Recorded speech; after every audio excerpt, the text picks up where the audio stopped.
বালি মাফিয়ার দাপাদাপি, খালি হয়ে যাচ্ছে জলঢাকার বুক।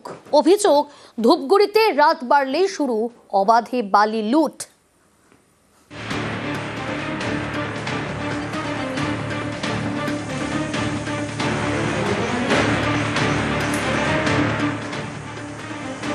জলপাইগুড়ির ধূপগুড়ি, এখান দিয়ে গিয়েছে জলঢাকা নদী। অভিযোগ, নদী থেকে চলছে অবৈধভাবে বালি লুট। নদী থেকে বালি তুলে পাচার ভিন রাজ্যে।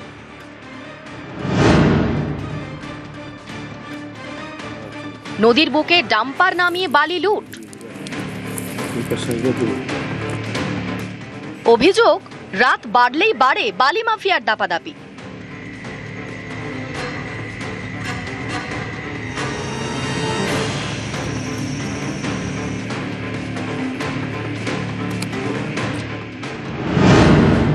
ময়নাগুড়ি, মেখলিগঞ্জ এবং ধূপগুড়ি, এই 3 থানা এলাকা থেকেই বালি লুটের অভিযোগ।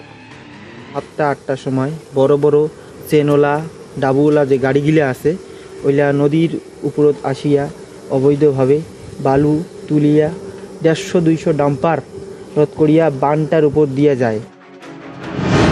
গত বছরের ডিসেম্বর বালি পাচার রুখতে অভিযান চালান ময়নাগুড়ি বিএলআরও অফিসের আধিকারিকরা।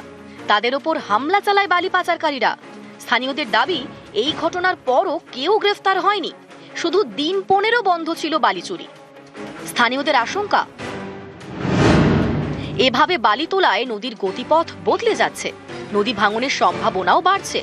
বর্ষা এলেই বাঁধ ভেঙে ভেসে যেতে পারে এলাকা।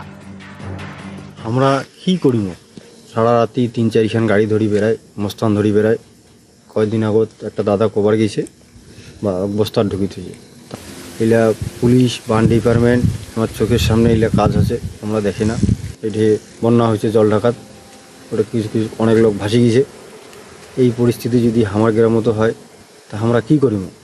তো হাত জোর করি অনুরোধ, উপর মহল থাকি যাতে এটা বন্ধ করে দেওয়া হয়।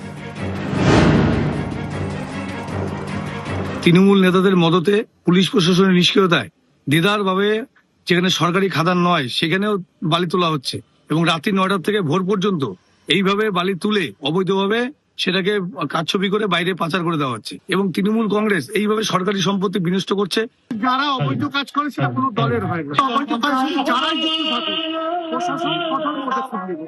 আগামীতে অবৈধ কোনো কাজের সাথে যদি কোনো যোগাযোগ থাকে প্রমাণিত হয় দল তার বিরুদ্ধে কড়া পদক্ষেপ নেবে। জলপাইগুড়ি থেকে রকি চৌধুরী, নিউজ 18 বাংলা।